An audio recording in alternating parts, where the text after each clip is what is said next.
All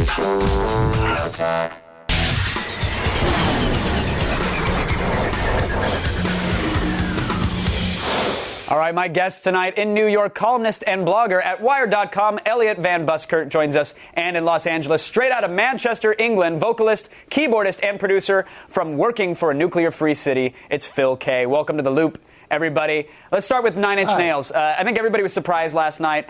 They became the latest major recording artist to release a new album online. But unlike a band like Radiohead, Nine Inch Nails actually set a specific pricing model where you can either get songs for free or you can go crazy and spend up to $300 on a limited edition CD that comes with some extras.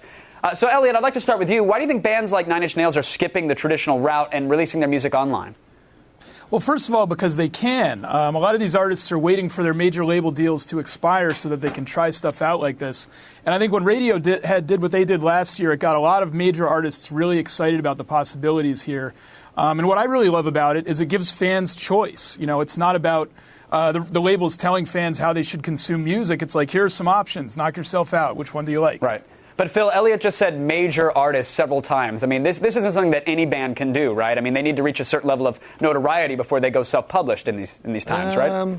Not necessarily. I mean, it all depends on getting good exposure in the first place, and once you attain that, you can go on and sell records yourself. It's as simple as that, really. So why then, Phil, are bands still like hurting to sign with labels? I mean, I still see all these indie bands that are trying to get their deals and trying to get out there and get signed. Why is that still happening? I think it's a lack of their own kind of self-confidence in a way. They should have more self-belief and just go out there and do it for themselves. Elliot, would you agree? Do you think there's any reason a band might want to sign with a label today?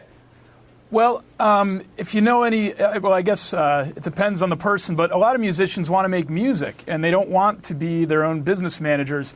And so to me, I think, there's going to be some type of mechanism that's going to bump bands up from being a hit on MySpace to being able to put together a tour and get a decent producer for their album. So there's going to be some entity that does that. Is it going to be today's labels? I really don't know. Right, yeah, it seems like it could be a label or just an interesting viral video. Whatever gets people pointing to your website, that's considered success, I suppose. Last week, sure. Go ahead. I'm sorry. Sorry, I was just going to say it's all about the eyeballs and whatever bands can do to get more people listening to them. The idea is that the money will kind of come after that. Right. Well, at last week's Digital Music Forum East, record labels and marketing teams, they met to discuss where the music industry is heading. Phil, last week we talked about how iTunes has passed Best Buy as the #2 music retailer. Napster's turning a profit now, so these sites are making money. Do you think it's time for people to stop thinking that music has to live on a piece of plastic in order to count? To be honest, don't actually have any CDs myself. All my music's digital, but I can still see the appeal of actually having a product that you can hold in your hands and say, this is the album. Yeah. Elliot, do you agree with that? Well, to me, the more interesting physical format these days is vinyl. I mean, it's pretty much as far as you can get away from digital, but I think that's what a lot of people like about it. And to me, I guess the only real alluring thing about a CD is that it's future format proof. You can take that CD and rip it into whatever formats people come up with in the future. So I like that about it too, but other than that, not a lot to recommend the CD these days. Phil, do you ever worry that digital collection that you have, if all your music's digital, that one day, 5 years, it might not work? Well, I've lost it like twice, my whole collection, and it's nice to just get to start again, Yeah, so you didn't go back and repurchase all that music? You actually started from scratch and looked for new tunes? I just nicked it all again. That's convenient.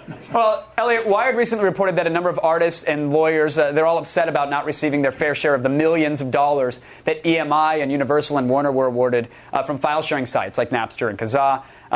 They sued all these sites. They got all this money. I mean, is this another example of why artists are striking out on their own?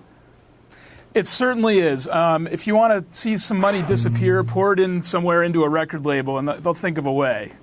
Yeah. Phil, indie artists are bringing in over 30% of all sales these days. I mean, do you point to the internet and saying, well, that's clearly a success because of digital music, or could this have happened any other time? By indie, I think we. Sorry, yeah. By indie, you mean independent, or are you talking about the genre? But no, by independent artists. Yeah, I suppose it is. Yeah, it democratizes the whole thing, and it lets people just get their music out there. Elliot, would it have been possible 10, 15 years ago for these indie artists to actually break out the way they have? Maybe not break out. I mean, there have always been bands, releasing their own stuff and going on smaller imprints and stuff. I think what's changed is how easy it is to find this stuff now. It's not a matter of, getting your CD distributed across the country, getting it in every Best Buy. Anybody can put something up on MySpace or Facebook, and any number of ways to sell their own CDs. It's people are getting found. I think that's like the big difference. Phil, what's the online presence like for your band? Are you guys on MySpace and Facebook and on YouTube? I mean, like, do you? Yeah, it's just not Facebook, just MySpace. But it's quite important to us. But I personally don't trawl through MySpace looking for new bands. There's a lot of rubbish on there. So how do you make your band stand out? Like, how does a band get noticed then if now everybody's doing it? I don't know. I think good music always kind of comes out in the end. It's the answer was actually glitter graphics, Phil. You need lots and lots of sparkly glitter graphics. Little things falling down the screen. Exactly. See, now I'm hooked. All right, Elliot, I'd love to give you the final word. This digital era that everybody's talking about. I mean, I said it's been here for the last 5 years, but I think most people are agreeing it's happening now. Is this era going to be better or worse for musicians? Of course, it's going to be better, I think. It might be a little painful. We're still in this transition that a lot of us thought was going to be over a while ago. But a lot of the old guard is really dug into their trenches, and so we're not seeing things change as fast as maybe they could. But I think artists are going to have a ton of new ways to make money, and maybe not as much as they made before. But I think we'll see the rise of the middle class artist, and that could be a good thing. That's good to hear. All right, I want to thank Elliot and Phil for joining us. Thank you guys so much for keeping us in the loop, and do not miss Working for a Nuclear-Free City. They're on tour now, and they're doing 3 South by Southwest shows later this month. So make sure you guys check them out if you're down there.